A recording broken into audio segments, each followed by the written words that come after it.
राधे राधे। आपका हमारे चैनल सनातनी मंडल में हार्दिक स्वागत है। आज हम आपको भगवान श्री कृष्ण के एक भक्त की कथा सुनाते हैं। कृपया इस कथा को शुरू से अंत तक अवश्य सुने। एक छोटे से गांव में एक परिवार रहता था।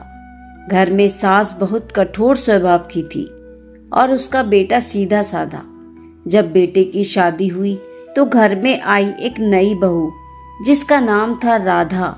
राधा बहुत सुंदर थी, लेकिन उसको असली सुंदरता उसके चेहरे में नहीं बल्कि उसके दिल में थी। वह हर समय कृष्ण नाम जपती रहती थी। सुबह उठते ही राधे कृष्ण राधे कृष्ण। सास को यह बिल्कुल पसंद नहीं था।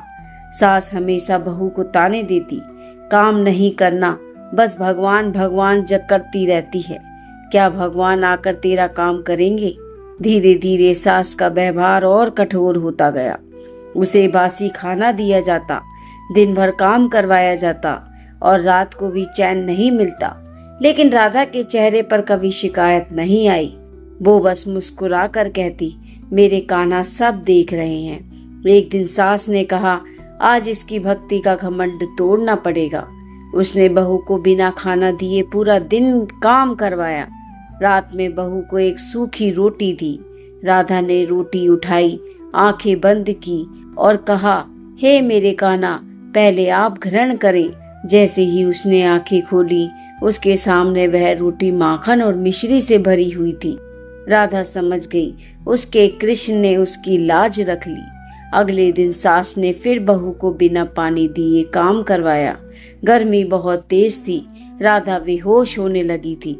लेकिन तभी एक छोटा सा बालक आया, हाथ में मटका लेकर। उसने कहा, माँ पानी पी लो।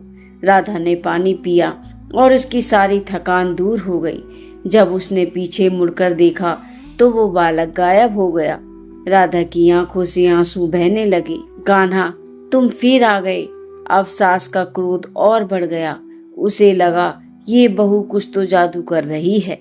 एक दिन सास ने उसे घर से बाहर निकाल दिया। जा, अब अपने कृष्ण के पास ही जा। राधा रोई नहीं, वो बस मुस्कुराकर बोली, जहाँ मेरे कान्हा है वही मेरा घर है। राधा जंगल की ओर चल पड़ी। अंधेरा हो गया, बारिश शुरू हो गई। लेकिन तभी एक सुंदर मंदिर प्रकट हुआ। वहां से बांसुरी की मधुर धुन आ रही थी। राधा अंदर गई और क्या देखती है, स्वयं भगवान श्री कृष्ण खड़े हैं मुस्कुराते हुए। कृष्ण बोले, राधा, तूने हर परिस्थिति में मेरा साथ नहीं छोड़ा। आज मैं तुझे अपना धाम देता हूँ। उसी समय सास को अपनी गलती का एहसास हुआ। वह दौड़ी दौड़ी आई और बहू के चरणों में गिर पड़ी। मुझे माफ कर दे, मैं अंधी हो गई थी। दोस्तों, यह कहानी हमें सिखाती है, भक्ति कभी व्यर्थ नहीं जाती। सच्चा विश्वास चमत्कार जरूर करता है और जो भी सच्चे दिल से भगवान श्री कृष्ण को पुकारता है वो उसे कभी अकेला नहीं छोड़ते।